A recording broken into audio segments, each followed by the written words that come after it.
آپ سب متوسط یا غریب لوگ بیٹھے ہو، میرے نبی جیسا غریب پوری کائنات میں کوئی نہیں۔ میں جبوتی صومالیہ گیا ہوں، وہاں کے غربت کو دیکھ کر مجھے لگا جیسے لفظ غربت بھی ان کی غربت پہ روتا ہے۔ ایسی غربت میں نے پورے پاکستان میں کہیں نہیں دیکھی جو میں نے جبوتی میں دیکھی، صومالیہ میں دیکھی، کیمرون میں دیکھی، چاڈ میں دیکھی، سوڈان میں دیکھی۔ 24 گھنٹے میں ایک دفعہ بھی کھانا نصیب نہیں۔ ہمارا غریب سے غریب آدمی 24 گھنٹے میں چولہا جلا بیٹھتا ہے، لیکن میرے نبی پر جو غربت آئی، کوئی ہے پوری دنیا میں تو اللہ نے مجھے پھرائی ہے جس کے گھر میں 2 مہینے چولہا نہ جلتا ہو۔ میرے نبی وہ فقیر تھے جن کے گھر میں 2 مہینے چولہا نہیں جلتا تھا۔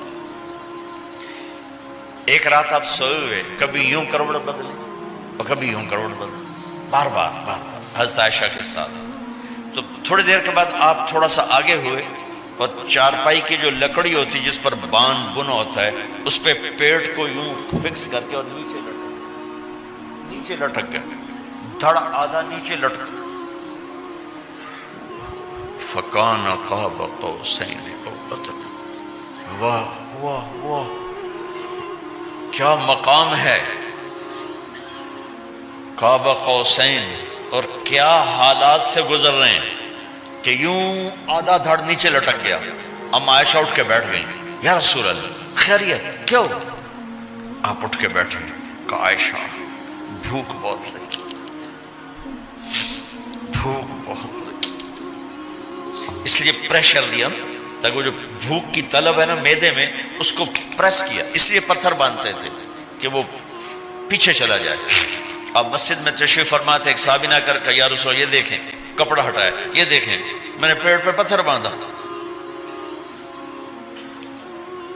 جن کے لیے کائنات بنائی، جنہیں اپنا حبیب کہا، جن کے چہرے کی قسمیں اٹھائیں، والضحى، جن کی زلفوں کی قسمیں اٹھائیں، واللیل اذا سجا، جن کے منہ سے نکلے بول کی قسم اٹھائی، وقیلہ، جن کے کتاب کی قسم اٹھائی، والقرآن المجید، جن کے شہر کی قسم اٹھائی، وہذا البلد الامین۔ اتنی بڑی ہستی ہیں، آپ نے کہا ذرا ادھر دیکھو، آپ نے پیٹ سے کپڑا ہٹایا تو آپ نے 2 پتھر باندھے، دیکھو میں نے 2 باندھے۔ کوئی ایسا فقیر ہے دنیا میں دکھاؤ؟ عائشہ بھوک بہت لگی تو اللہ کے تو حضرت عائشہ رونے لگی، کہ یا رسول اللہ پھر آپ اللہ سے مانگتے کیوں؟ کہ عائشہ نہیں مانگوں گا، اسی بھوک میں اللہ سے ملاقات نہیں مانگوں۔ مجھ سے پہلے میرے جو بھائی آئے انبیاء، وہ اسی فقر میں گئے، میں بھی اس فقر میں جاؤں گا۔ اپنے گھر میں یہ دکھ رکھا،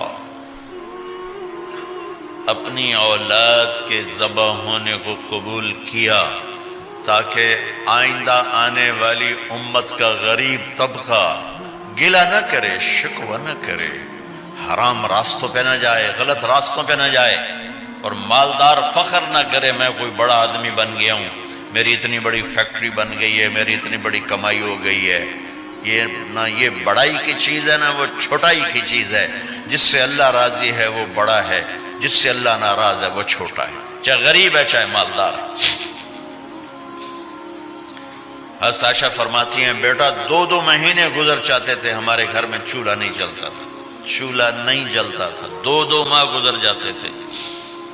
ایک دفعہ باغ میں تشریف لے گئے، عبداللہ بن عمر آپ کے ساتھ ہیں، صبح کا وقت ہے تو اب کھجوریں گری پڑی، جو ملک نہیں ہوتی نا، کسی کوے نے ٹھونگ ماری، کسی طوطے نے اس کو ایسے ہی وہ اس کو ٹک دیا اپنی اس کے ساتھ چونچ کے ساتھ، تو وہ گر پڑی۔ اب اٹھا کے صاف کر کے کھا رہے تھے اور عبداللہ سے کہہ رہے تھے عبداللہ تو نہیں کھاتا؟ انہوں نے کہا جی مجھے بھوک نہیں ہے۔ آپ نے کہا عبداللہ مجھے بھوک ہے، آج 4تھا دن ہے میں نے کچھ نہیں کھایا، 4تھا دن۔ تمہیں کوئی ہے جس کے ہاں 4 دن فاقہ چلتا ہو؟ آج 4تھا دن ہے میں نے کچھ نہیں کھایا۔ ہمارے دسترخوان پہ کتنا کھانا اٹھا کے کوڑے کے ڈھیر میں جاتا ہے، آج 4 دن گزر چکے ہیں میں نے کچھ نہیں کھایا۔ هذه صبح رابعة ما ذقت شيئا، آج چوتھی صبح میرے اوپر طلوع ہوئی ہے، ایک لقمہ نہیں کھایا۔ آپ مسجد میں بیٹھے تھے، کعب بن عجرہ آئے تو آپ کو دیکھ کر ایسے کہنے لگے یا رسول اللہ مالی اراکا متغیر اللون، یا رسول اللہ آپ کا چاند سا چہرہ چمکتا آج مرجھایا ہوا کیوں نظر آ رہا ہے؟ تو آپ نے یوں دیکھ اپنے پیٹ پہ یوں انگلی رکھ کر کہا ما دخل جوفی ما يدخل جوف ذاتک منذ ثلاث، کہا آج 3 دن گزر چکے ہیں، پیٹ میں ایک روٹی کا ذرہ داخل نہیں ہوا، ذرہ، لقمہ نہیں ذرہ، روٹی کا ایک ذرہ پیٹ میں داخل نہیں ہوا۔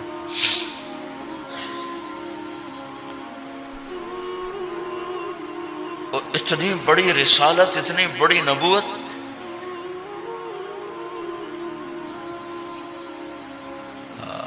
اپنی امت کے غریبوں کی تسلی کے لیے اور اپنی امت کے مالداروں کو سبق دینے کے لیے کہ اللہ رزق دے تو اپنی حیثیت نہ بھولو، اور اللہ نہ دے تو اپنے حبیب کی قربانی نہ بھولو۔ انہوں نے تو جان بوجھ کے یہ کیا، جان بوجھ کے، یہ نہیں کہ آپ کو کوئی تنگی اللہ کی طرف سے، جان بوجھ کے۔ اور سارے گھر کا یہ حال ہے۔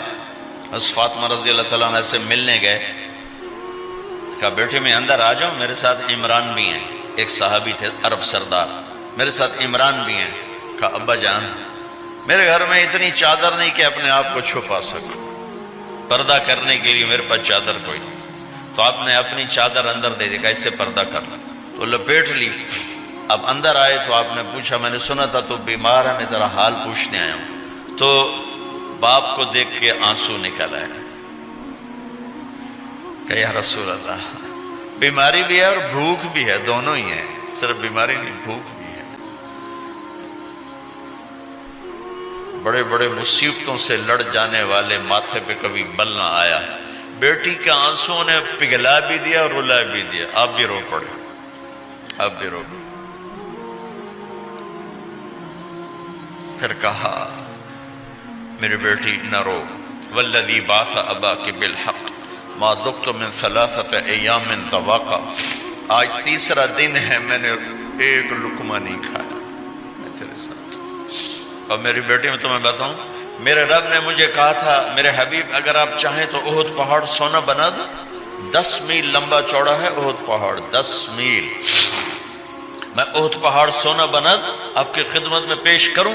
تو میں نے کہا نہیں یا اللہ مجھے نہیں چاہیے، میں ایک دن بھوکا رہوں گا، ایک دن کھانا کھاؤں گا۔ پھر فرمایا بیٹی کیا تجھے یہ عزت کافی نہیں ہے کہ اللہ نے تجھے جنت کی عورتوں کا سردار بنا دیا؟ یہ سرداری سونے چاندی میں تل کے نہیں ملی، ہوئے ہوئے ہوئے قربان جاؤں۔ بھائیو اب سب ماشاءاللہ نوجوان نظر آ رہے ہو، تھوڑا وقت نکال کے اگر آپ پڑھے ہوئے ہو اپنے نبی کی زندگی پڑھا کرو، اپنے نبی کی زندگی پڑھا کرو، بڑا ایمان بھی بنے گا، حوصلہ بھی ملے۔ آپ حسن حسین کو کہتے تھے میری آنکھوں کی ٹھنڈک، میرے جگر کے ٹکڑے، میرے سینے کی ٹھنڈک، میرے لاڈلے، جنت کے چاند، جنت کے سردار، میرے 2 پھول، یہ سارے الفاظ حسن حسین کے لیے ہیں۔ اور ان کے بھوک کی وجہ سے رونے کی آواز سنتے تھے اور تڑپتے تھے، لیکن روٹی نہیں مانگی ان کے لیے، روٹی نہیں مانگی، کہ اپنی امت کے غریبوں کو تسلی دینی تھی کہ اگر میں فقیر بن کے جا رہا ہوں تو تمہارے اوپر بھی امتحان ہے، چند دن برداشت کرو۔ آپ نے فرمایا سب سے پہلے میں جنت میں داخل ہوں گا، سارے نبیوں پر جنت حرام ہے جب تک میں نہ چلا جاؤں، اور ساری امتوں پر جنت حرام ہے جب تک میری امت نہ چلی جائے، سب سے پہلے میں جنت میں داخل ہوں گا۔ وما یا فقراء المؤمنین، اور میرے ساتھ میری امت کے غریب لوگوں، میرے ساتھ میری امت کے غریب لوگ میرے ساتھ پہلے داخل ہوں گے۔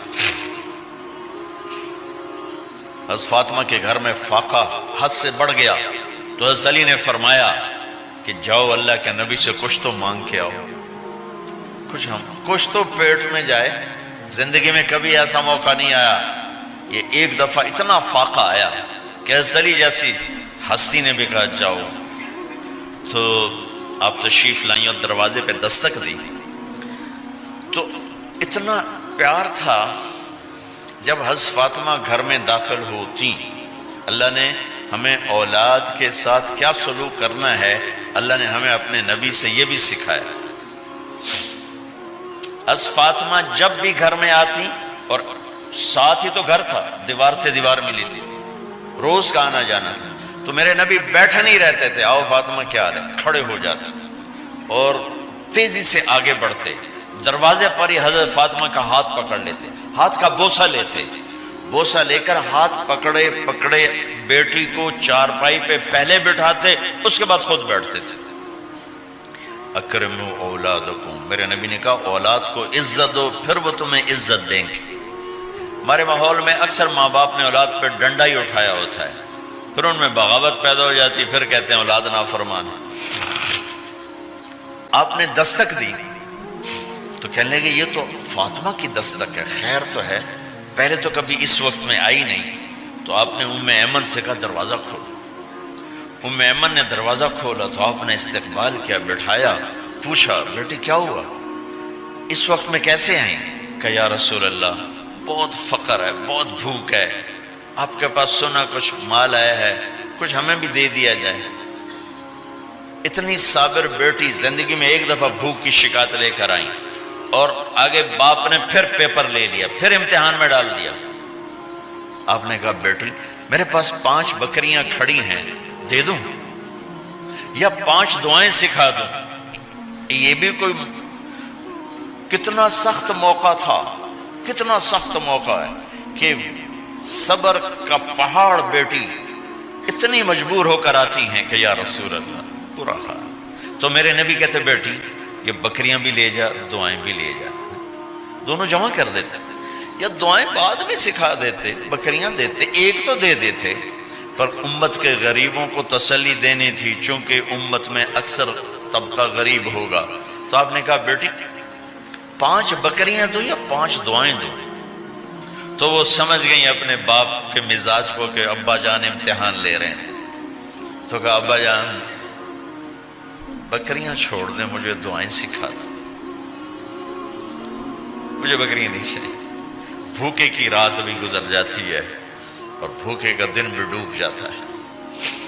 تو آپ کا چہرہ ایسے کھل گیا کہ میری بیٹی پاس ہو گئی. کہ بیٹی آپ تم دعا میں یہ کہا کرو یا اول الاولین یا آخر الاخرین یا ذا القوة المتین یا راحم المساکین یا ارحم الراحمین. یہ تیرے لیے 5 بکریوں سے اعلیٰ چیز. اب گھر واپس گئیں خالی ہاتھ.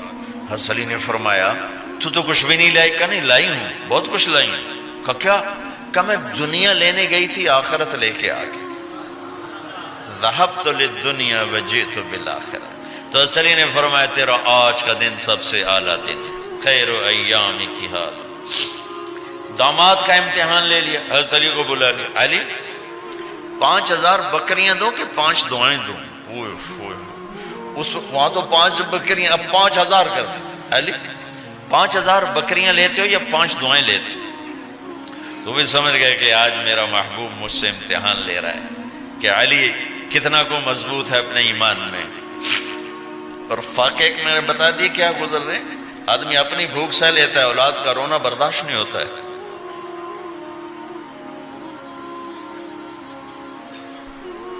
علی 5 دعائیں دوں کہ 5000 بکریاں؟ حضرت علی نے عرض کی یا رسول اللہ دعائیں سکھا دیں، بکریاں نہیں چاہیے. میرا نبی کا چہرہ کھل گیا کہ میرا داماد بھی پاس ہو گیا. علی تو یہ دعا مانگا کر روزانہ، اللہم اغفر لی ذنبی ووسع لی خلقی وبارک لی فی رزقی وقنعنی بما رزقتنی ولا تذهب قلبی الی شیء صرفته عنی. یہ 5 دعائیں تو مانگا کر، 5000 بکریوں سے زیادہ ہے. اللہم اغفر لی ذنبی، اللہ میرا گناہ معاف کر. وسع لی خلقی، میرے اخلاق عالی شان کر. بارک لی فی رزقی، میرے رزق میں برکت دے. قنعنی بما رزقتنی، مجھے لالچ سے نکال دے، مجھے لالچی نہ بنا، مجھے حریص نہ بنا. ولا تذهب قلبی الی شیء صرفته عنی، جو تو نے مجھے دیا نہیں اس کی میرے اندر سے طلب بھی ختم کر دے، مجھے اس کا طلبگار بھی نہ بنا کہ یہ 5000 بکریوں سے زیادہ ہے۔ میں نے تھوڑا سا اپنے نبی کے گھر کا نقشہ آپ کو بتایا کہ یہ چند دن صبر کی دنیا ہے، اللہ راضی ہو گیا تو موت سب سے خوبصورت پیغام